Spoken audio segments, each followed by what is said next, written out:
दोस्तों, दिनाक्षी short hand में आपका स्वागत है। अगर आप चैनल पर नए हैं तो चैनल को सब्सक्राइब करें और बेल आइकन जरूर दबाएं। इस डिक्टेशन की एडवांस आउटलाइंस और वाक्यांश आप हमारे पेड बैच से प्राप्त कर सकते हैं। हमारे पेड बैच में आपको प्रतिदिन सभी डिक्टेशंस की एडवांस आउटलाइंस और वाक्यांश दिए जाते हैं और कुछ ऐसी डिक्टेशंस जो केवल पेड मेंबर्स को ही प्राप्त होती हैं।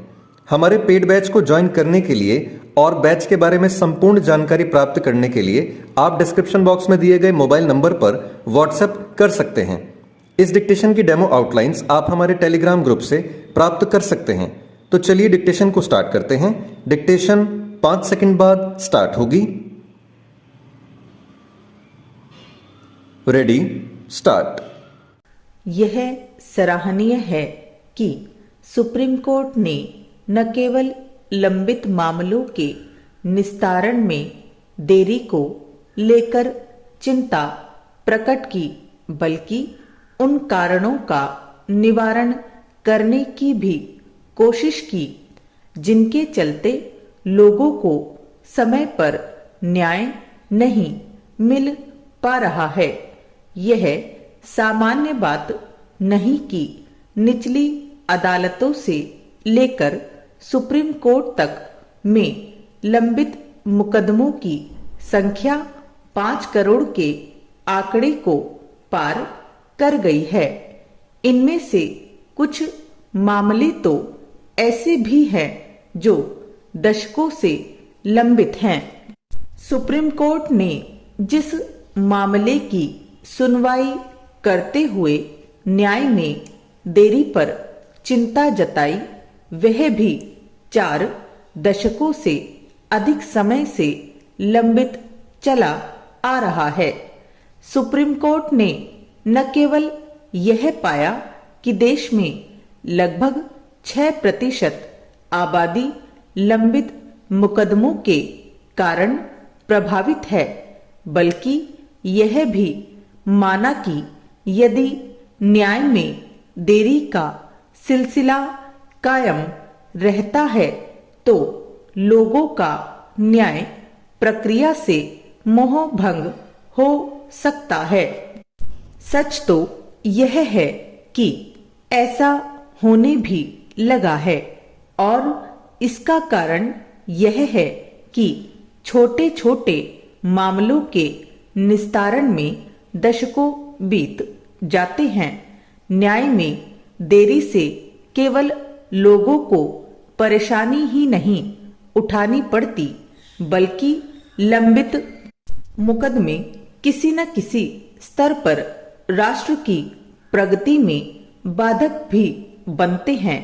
निश्चित रूप से लोगों को समय पर न्याय उपलब्ध कराने के लिए एक साथ कई प्रयास करने की आवश्यकता है।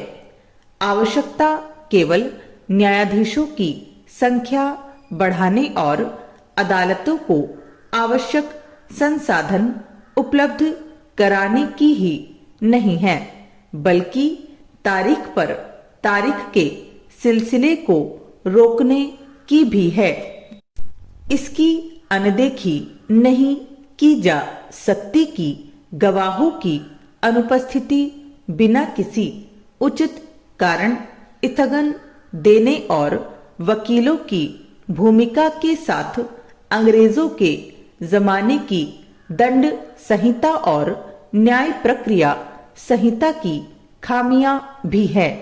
यह अच्छा है कि इन दोनों संहिताओं में व्यापक संशोधन और परिवर्तन करने की पहल शुरू हो गई है, लेकिन बात तभी बनेगी जब ऐसी कोई व्यवस्था की जाएगी जिससे एक निश्चित समय में न्याय देना सुनिश्चित किया जाएगा।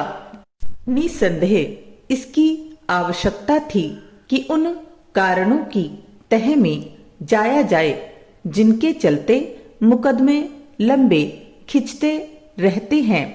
इसके लिए सुप्रीम कोर्ट ने सभी उच्च न्यायालयों को कुछ निर्देश दिए हैं और यह भी कहा कि 5 साल से अधिक समय से लंबित मुकदमों की निगरानी के लिए मुख्य न्यायाधीशों की अध्यक्षता में एक समिति गठित की जाए। लेकिन यह ध्यान रहे कि लंबित मुकदमों के निस्तारण के लिए इसके पहले भी कई स्तरों पर कदम उठाए जा चुके हैं और नतीजा ढाक के 3 पात वाला ही है। यह समय की मांग है कि सुप्रीम कोर्ट यह देखे कि उसने समय पर न्याय उपलब्ध कराने के लिए जो कदम उठाए हैं उन पर सही ढंग से अमल हो